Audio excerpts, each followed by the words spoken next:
यवतमाळमधील Darwha police station हद्दीमधील both गावामध्ये 20 मार्च रोजी एक मुलगी बेपत्ता झाली होती आणि या मुलीचा मृतदेह त्यांच्या शेजारच्या घरामध्ये पलंगाच्या आत पोत्यामध्ये भरलेल्या अवस्थेत आढळला. काय घडलं होतं या मुलीबरोबर जाणून घेऊ या व्हिडिओमध्ये. 20 मार्च रोजी शिवानी पंकज जाधव ही घरामधून बेपत्ता झाली होती. घरच्यांनी पूर्ण गावामध्ये शोध घेतला परंतु मुलगी सापडली नव्हती. त्यानंतर घाबरलेल्या कुटुंबियांनी दारवा पोलीस स्टेशनमध्ये मुलगी बेपत्ता असल्याची कंप्लेंट दिली. पोलीस गावामध्ये आले, त्यांनी त्यांचा तपास सुरू केला. सर्व तांत्रिक विश्लेषण करण्यात आलं. मुलीचा तपास सुरू होता तरी देखील मुलगी सापडत नव्हती.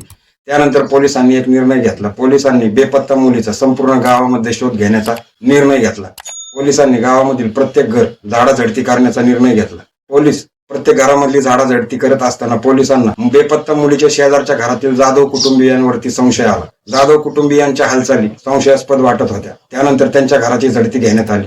जाधव कुटुंबियांच्या घरामधील मागच्या साईडला बनलेल्या गोठ्यामध्ये ज्या 2 रूम बनवल्या होत्या त्या रूम मध्ये एक पलंग होता आणि त्या पलंगाच्या आतमध्ये पोत्यामध्ये भरलेल्या अवस्थेत शिवानी पंकज जाधव हिचा मृतदेह आढळला होता. पुरावा नष्ट करण्यासाठी त्यांनी तो मृतदेह पोत्यामध्ये भरून पलंगाच्या आत गोठ्यामधल्या रूम मध्ये लपवून ठेवला होता. तिच्या नाकातील सोन्याचा 1.5 ग्रामचा ऐवज गायब होता.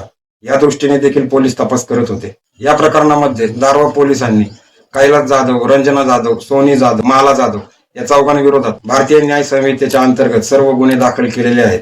प्राथमिकदृष्ट्या पोलिसांनी दिलेल्या माहितीनुसार या दोन्ही कुटुंबांमध्ये काहीतरी जुने वाद होते आणि या जुन्या वादांमधून जाधव कुटुंबियांनी या लहान मुलीचा बळी घेतला होता.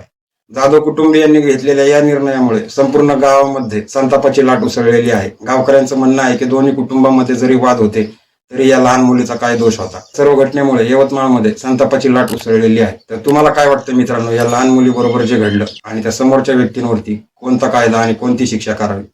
तुमच्या भावना कमेंटमध्ये नक्की सांगा.